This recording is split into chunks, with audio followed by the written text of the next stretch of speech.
Requesting our next speaker to please come on stage, Mr. Nabeel. Shamsi, he'll be talking about SME IPO, a new funding partner, is the Vice President of Gretex Corporate Services. Mr. Nabeel is a Vice President at Gretex Corporate Services Limited and has a 6-year experience in capital market.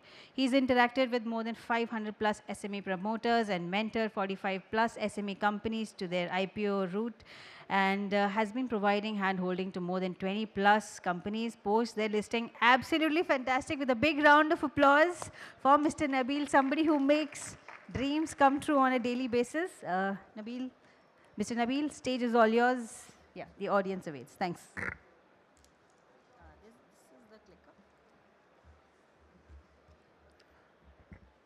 Good morning, everyone.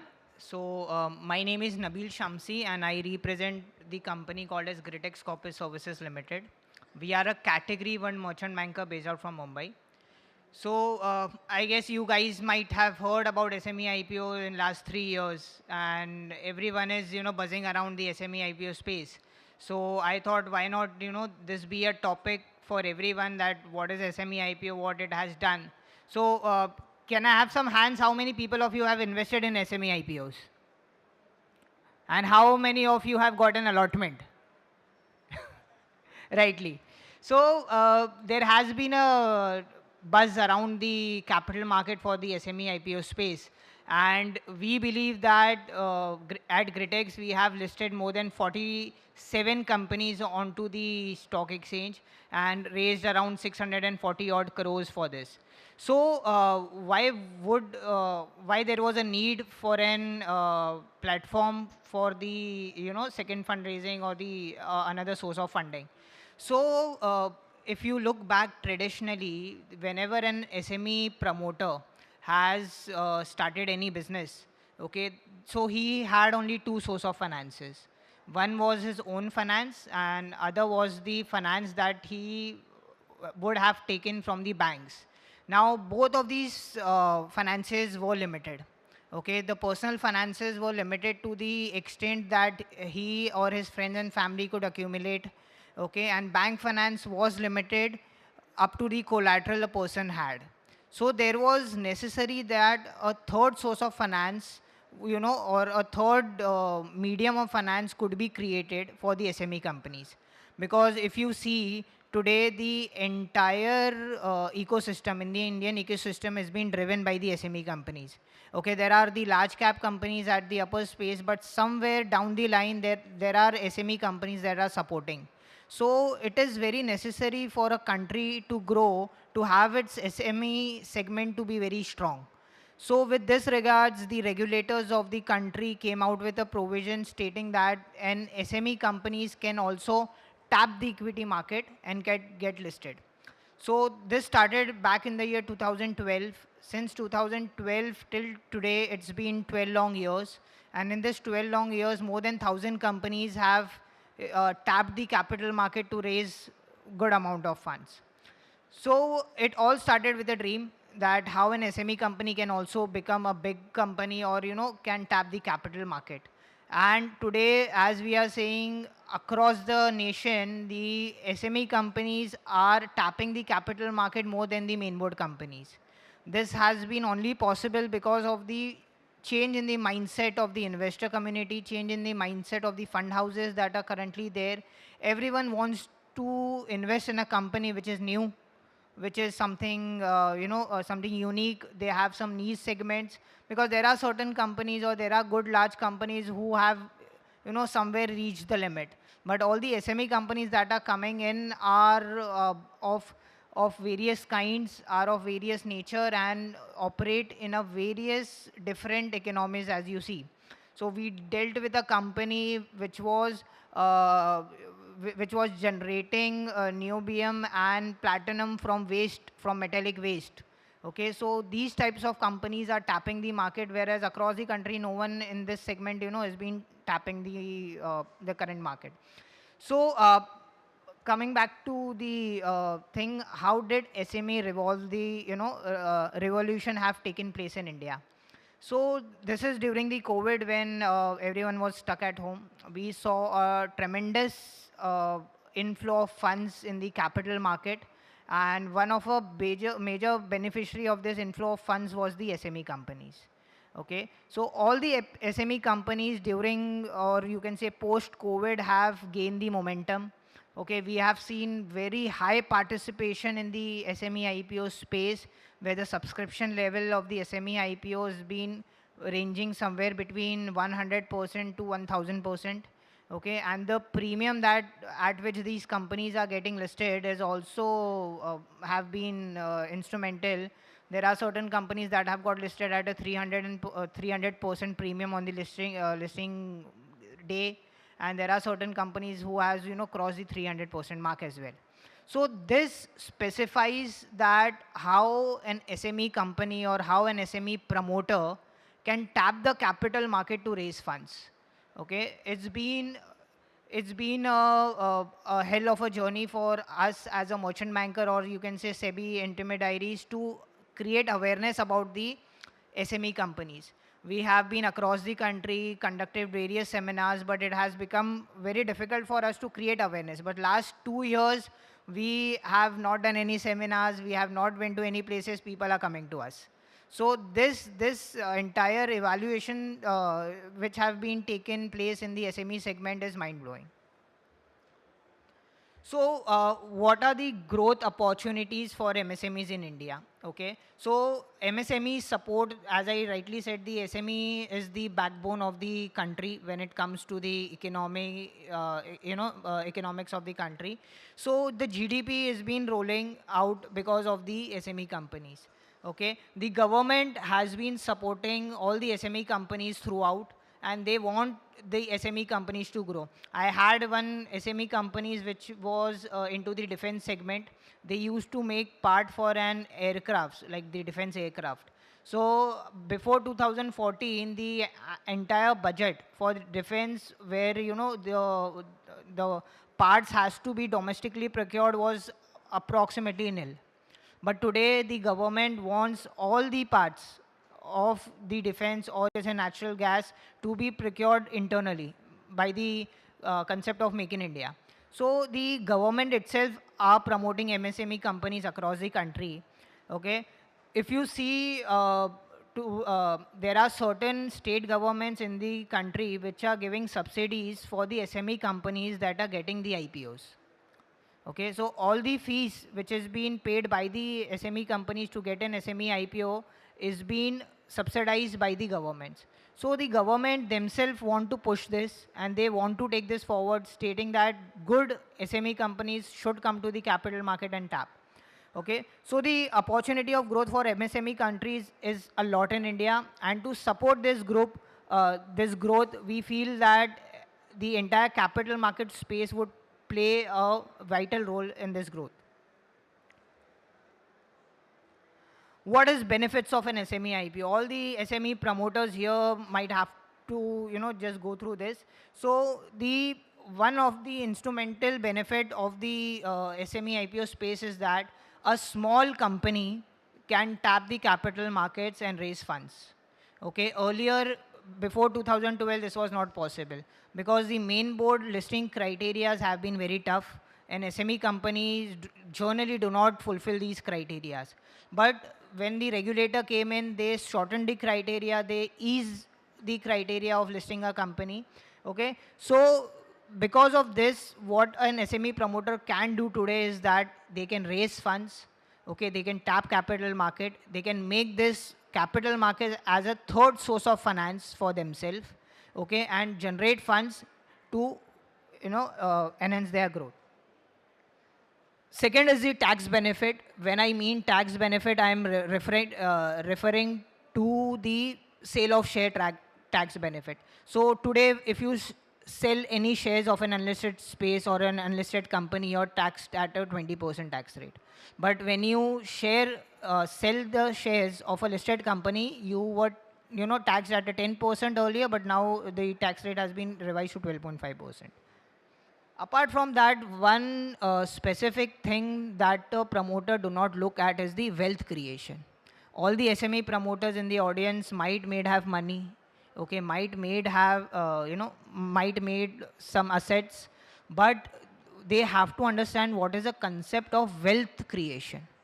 Okay, today we say an X businessman is valued at 16 lakh crore rupees and Y businessman is being valued at 20 lakh crore rupees. These people do not have that fund with them. They do not have 16 lakh crores with them. But what they have is the wealth. The wealth or the net worth is being valued, okay, and SME IPO space or SME space is the best place for any SME companies to generate wealth. I'll just give you a very short example. We listed a company on 4th of March which was into the mining space. Okay, in June 2024, there came a gold mine tender in the Indian mining industry.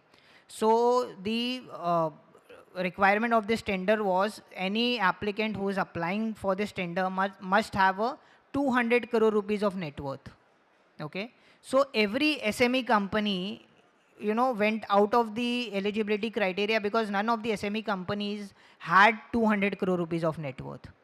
But the promoter whose listing we did, okay, had 75% of the shares of his own company. Okay, and the value of the entire company or the market capitalization of company at that time was 2000 crore rupees. So accordingly, his personal wealth became 75% of 2000 crore rupees. Okay, and he was the only person in that mining tender who had applied on his personal name on a proprietorship basis. So there was the mining giant, there was Adani, there was Vedanta, there was GSW, and this guy his name was in his, his personal name. So it was XYZ Limited, YZ Limited, POQ Limited, and he was here sitting in his personal name. And defining all the odds, he was granted the gold mining license. So this was only possible because he had the shares to his name, the listed shares which contributed to his net worth and which made him eligible to, bid for that tender. So all this wealth creation is something which is not taught by any one of us or, is not spoken or, spoken about.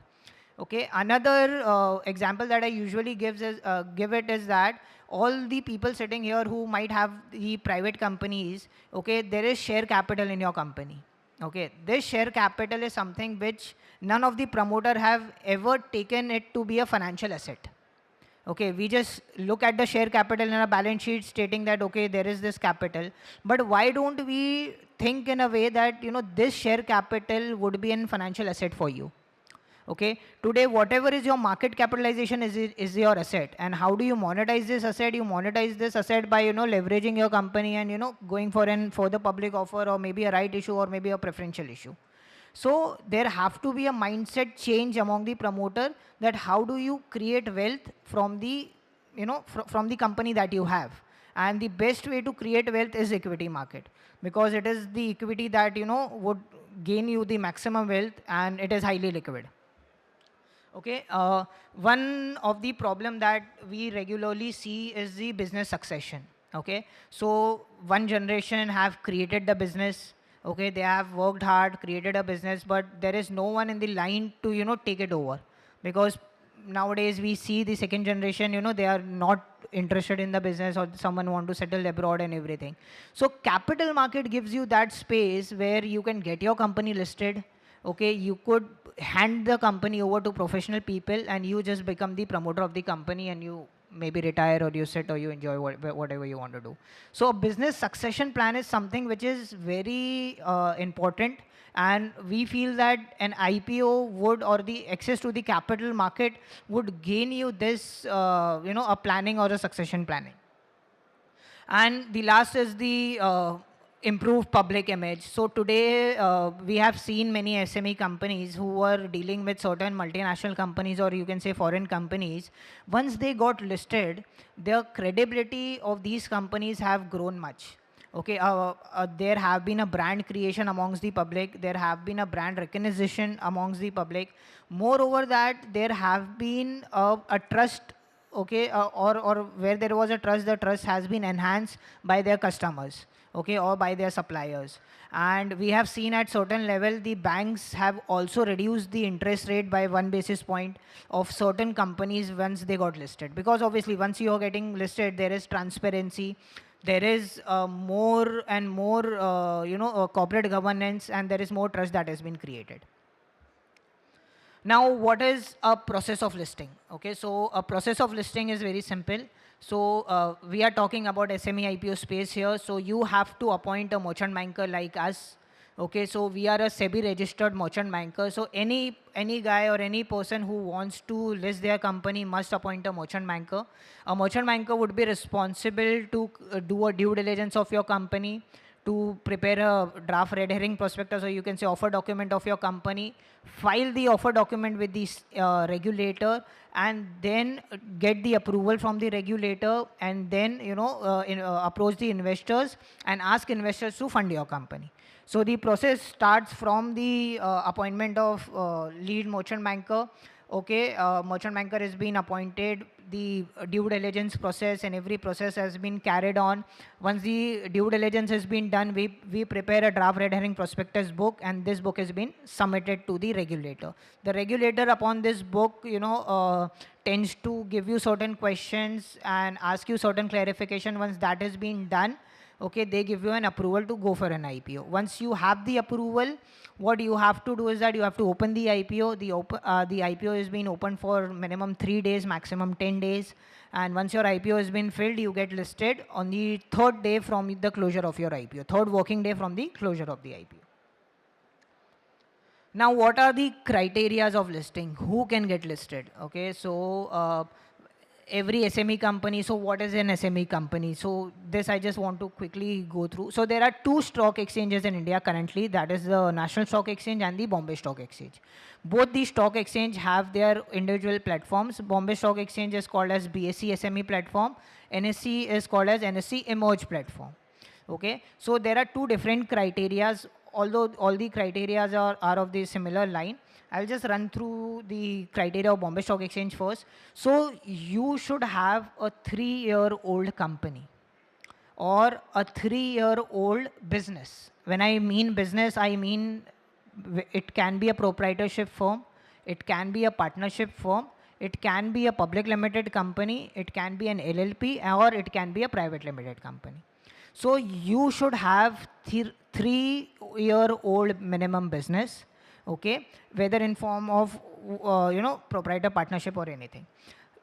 Your net worth of your company, of your entity, should be at least 1 crore in preceding 2 financial years. Okay, you should have a minimum net tangible asset of say 3 crores. Net tangible asset includes your fixed assets, it includes your trade receivables minus your outstanding liabilities. Okay, and your paid up share capital should be less than 25 crores. Apart from this, your shares have to be in dematerialized form. You should have a workable website, and your operating profit for last 2 years shall be positive. Okay, but we do suggest that operating profit, rather we suggest the people who have PAT level positive profit, we suggest them to be the right candidate for the IPO. So see, the criteria as you see is very simple. Okay, so maximum MSME companies do qualify for this criteria.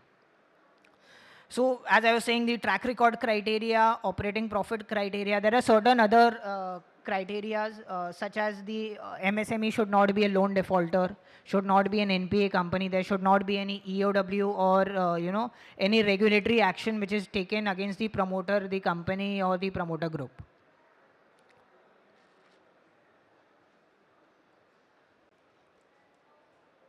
Yeah, so now we are coming down to criteria for National Stock Exchange. So National Stock Exchange and Bombay Stock Exchange have the criteria in a similar line.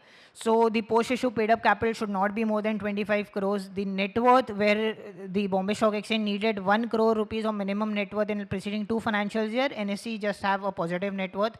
Your operating profit have to be positive for 2 last financial year. A company should have a mandatory website, and the shares have to be in the demat form.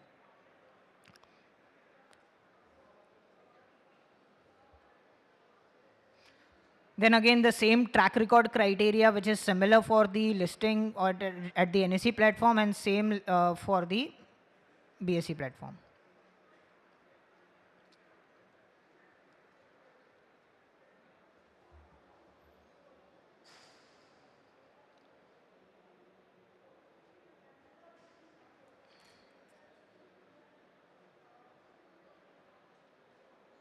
So I would like to just give you certain examples of how the SME companies have given the benefits, or you can say returns, to the investors. So all the investors sitting in the crowd have to look at this slide.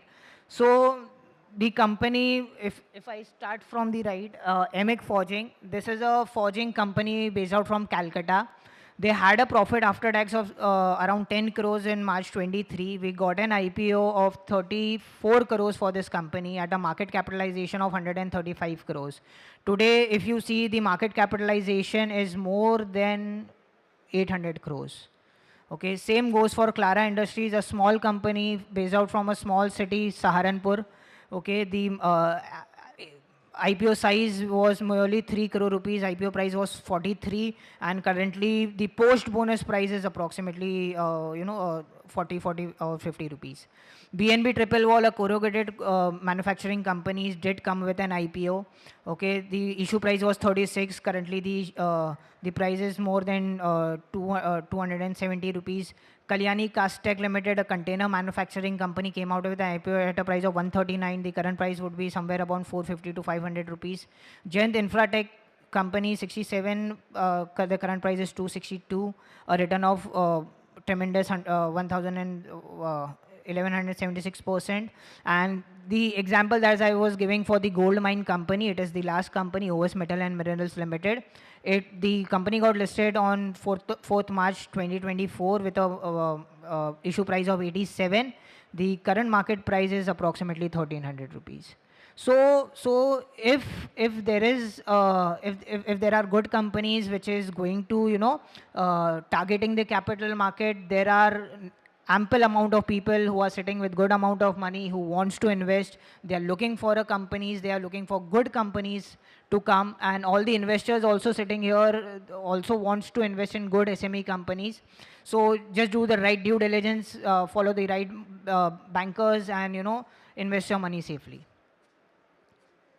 We at Gretex, we have been awarded as the top volume performers by the stock exchange across the country. We have listed, last year we have listed 10 companies. This year we have already started with 4 to 5 companies. So after this session, I would be happier to meet any one of the interested parties for the same. We have been catering to diversified sectors across the country, across pan-India level, and we have taken over many companies across the country. So this is it. Thank you.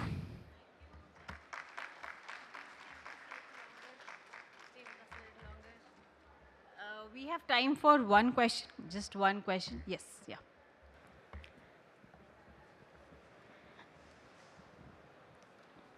Hello, sir. Myself Moinak Bhattacharjee, and I'm working as a product manager. So, sir, I just have one question that, like, in terms of SMEs, like, what shall be the right research way? In terms of like big companies, we can get all the informations, it is available readily. But in terms of SMEs, we don't have that. We need to find from website or from Google. So as a retail investor, if it would be very kind of you if you could just suggest that what would be the right way. Hello. Yeah. So a very good question, because we do get this thing a lot.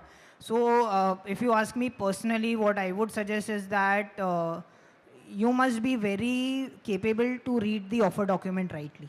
When we mean by offer document, see, every people look at a 300-page offer document and they tend to ignore it. Okay, but what I would suggest you is that you read the offer document very clearly.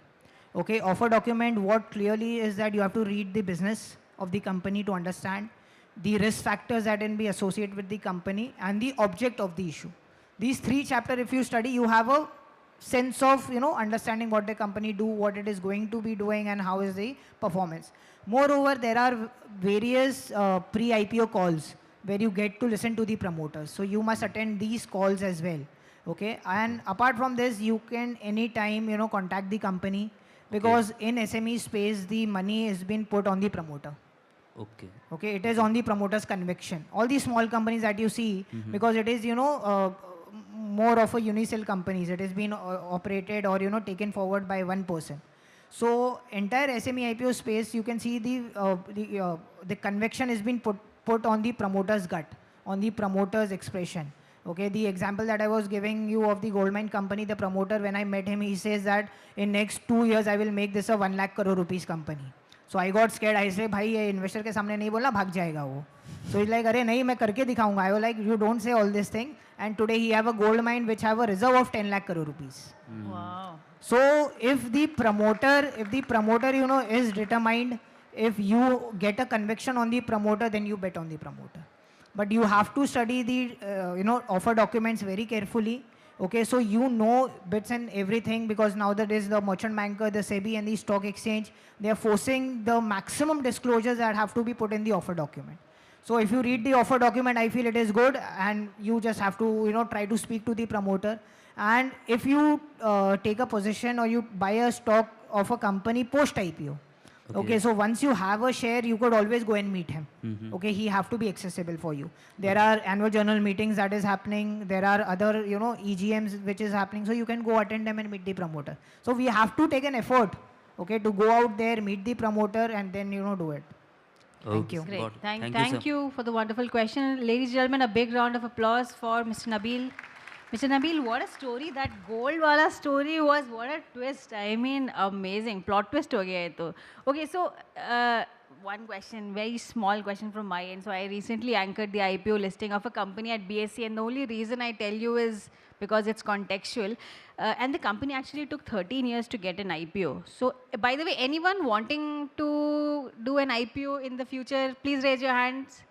Arey, wow, this question is for you. So what would you say is that number one insider tip for all our audience members here?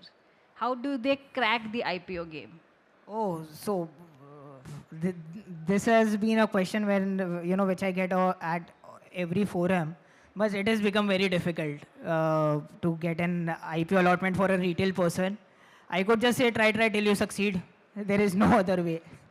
Wow, okay, very diplomatically put, but yeah, we understand the gravity of what you're saying. Thank you so much, Mr. Nabeel. What a pleasure to have you. Thank you so much for clearing so many doubts.